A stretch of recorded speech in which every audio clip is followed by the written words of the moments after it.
I'd say this is a pretty underrated movie. What I loved about it was how realistic uh, the system and the stage of development was at that time, be it evolutionarily, psychologically, in terms of their weapons and the makeup and the culture. So I give him a lot of props for that. Mel Gibson, he knows he loves. I could tell he loves the old stuff, and he did a good job. Really did his research. I think this was like a realistic portrayal of the system of the culture, and so therefore it gets. I kept fluctuating between like an 8 and a 9.6, and in the end, I think it's something like it's like an 8.9.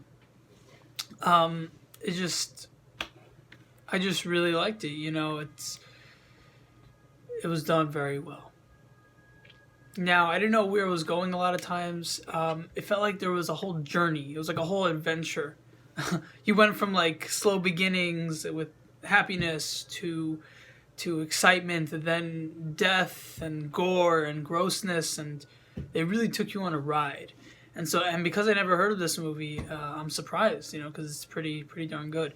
It came out in 2006, which is surprising. I thought I heard of it by now, but it's also a certain genre, meaning you have to be interested in our tribal history in America. Is this America? So I think it is definitely tribesmen, probably America, because well, it's hinted at towards the end. So something very interesting. This is separate. Hopefully, it'll just be like 10 seconds. Is that they took their beliefs and applied them to scientific phenomenon, and that was amazing. It just, and you can like feel what they felt and how the science or how the phenomenon affected their own beliefs, and thereby subconsciously the negative omens they attracted. Like if you say that something in the sky is a negative omen, it's going to affect you. Now I do believe in omens, I do believe in energies, but I don't believe that they're set in stone. Meaning, if like throughout history, people have said that eclipses are bad omens. So because everyone says it, I'm not going to dismiss it, but once you factor in that your beliefs create it, you can create a belief system where it's a good omen, and you'll see that kind of world of thinking. So there's definitely truth to different energies coming into the world with different arrangements, different planets for multiple reasons.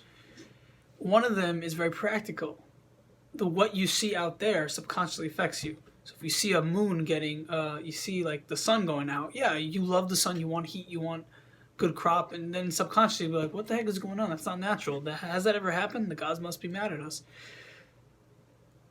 But could you apply that to the planets out there, where you don't really see a difference? You have to look closely with your telescope or your astrologers, and be very careful with how you calculate them. So I happen to also believe in that, but I think it's less of an impact, meaning you can defy the stars if you don't believe in it. So people who look at the stars for their future, it's a little bit silly, because part of it is energies and part of it is your thoughts that lead into what energies manifest, or what energies even affect you, or what the energies that come upon you get described as or ascribed as in terms of interpretation. So people don't realize it's more of like a 50-50. Yes, there is something out there to interpret, be it materialistic understanding, psychological understanding, which is part of that, and supernatural, but or intuitive, right? But if all that takes place, you have to understand that 50% of it is like some kind of science, whether it be what you consider pseudoscience or real science, and then the other 50% is yourself. And once factoring that in, it kind of nullifies the whole thing. So that's like a dichotomy that people never understood. That it's not merely pseudoscience, and it's not merely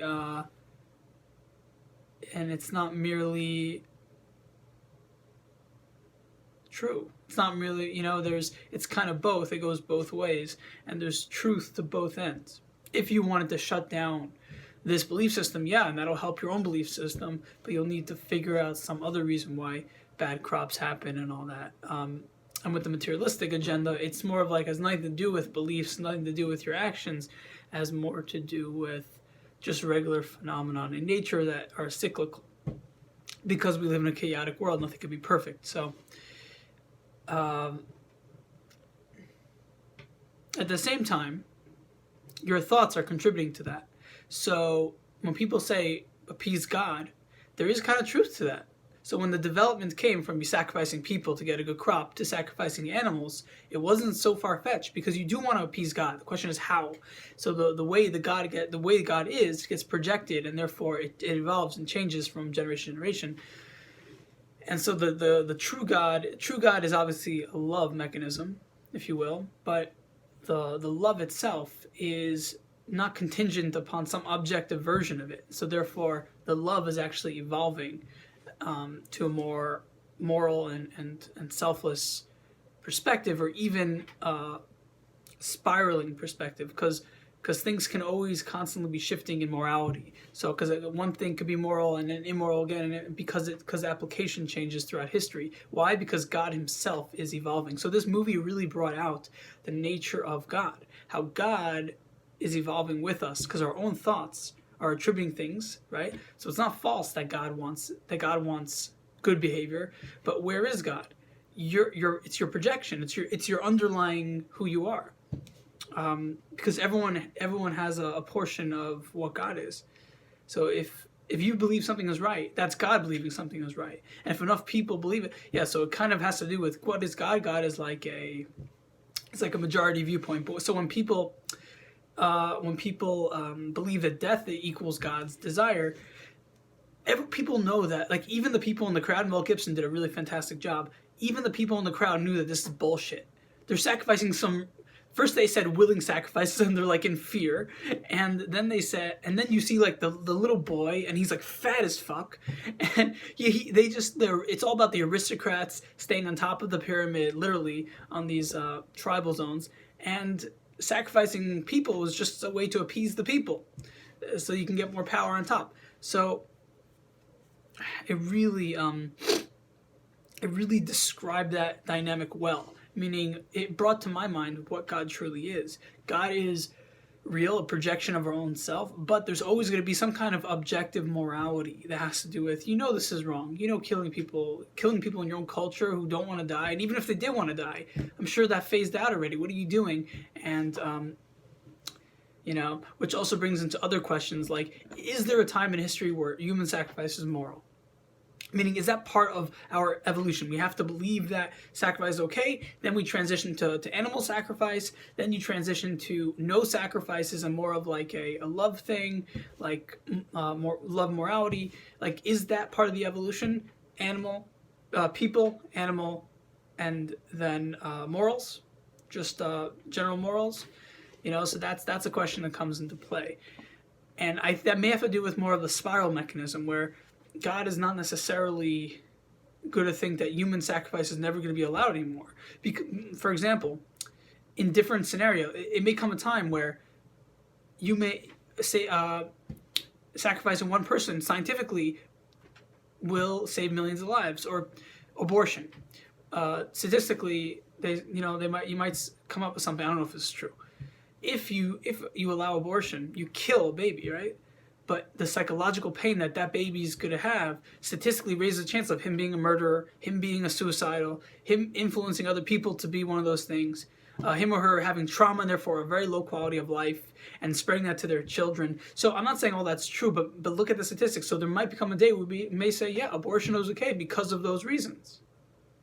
And it just got me thinking, if abortion is okay, what happened to murder? This is a human sacrifice to the gods, or to morality, right? Right. So what you have here is that there's an evolution of morality. Did application change?